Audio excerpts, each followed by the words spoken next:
Yeah, it's a good feeling. Well, I think it's the second day of spring, might be the third. I'm sitting between two beautiful red sand dunes, keeping an eye on the camels. This morning when I woke up to go to the toilet, I noticed some stomping great camel tracks. Just a single track, obviously a bull, going past the camp very close, maybe 10 metres. So today, while I'm out shepherding the camels, making sure they don't eat the camel poison bush, the ramulosis, I'm also carrying my boomstick. It's a 308 bolt action, and it's quite heavy to carry around, I must admit. I haven't really played with rifles before. I don't really like them that much, because the pointy end is the dying end. Oh, there it is. There it is. And there's a scope, so you can see what you're shooting. I find that firearms are incredibly heavy, not just physically, but also mentally, because they come with a lot of responsibility. So I have my firearms license, which I got for this trek, for this sort of moment. We did have a pretty insane day about 5 days back, where the camels were having a chew in the morning, and then I looked down and I saw this other camel, and it was moving rather quickly, and I thought, geez, one of our camels' hobbles are off. And then it started bubbling and carrying on, and I was like, oh my god, that's not one of our camels, that's a bull camel. And fair enough, this bull camel's running down the sand dunes at our girls, carrying on. So I sprinted back to the camp. I was still in my tracksuit pants, and huffing and puffing, and grabbed the rifle and ran all the way back.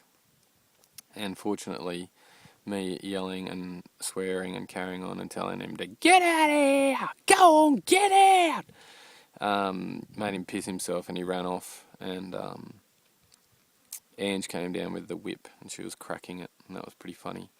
And then we saw another camel running off, and we thought it was Dixie who'd broken her hobbles, but it was actually one cow. I thought, this is a really weird setup. So we're actually, while we were congratulating ourselves on crisis averted, we looked over the sand dunes, and there was a herd of 30 plus camels coming fanging over the sand dunes towards our camels. And I was like, oh my god, I don't even have enough bullets. I've only got about 8 on me at the moment. And so I had a good look, and it was only one bull and a whole bunch of cows, and I thought, okay, this guy's just on the run, I don't know why, and that other bull must have been a peripheral kind of bull camel.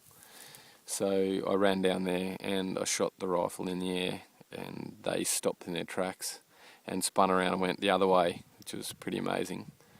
And then, yeah, all our camels were totally spooked, and then trying to catch them, and Malika broke a set of hobbles, and all that has its own dramas. But yeah, so this is why I'm sitting out in the bush, and I've got this big rifle with me. So it's pretty serious stuff, camel trekking. Marie had to go back into town. One of the poles broke, and we went back into town to get it fixed. Well, I didn't go, but Marie went in. And there was this hippie in this cafe, and she was, bubbling on about, oh, camel trekking, and with a wagon, it must be so peaceful and relaxing, and you just sit there all day and look out the window, and the camels are just going along. And let me tell you, it's very much a long way away from that experience. We're working from the minute we get up to the minute we tie the camels up at night. And just about everything we're doing is in their interest, because their interest is our interest. So, yeah, not a lot of time for holding hands and dancing through the tulips on this trip. And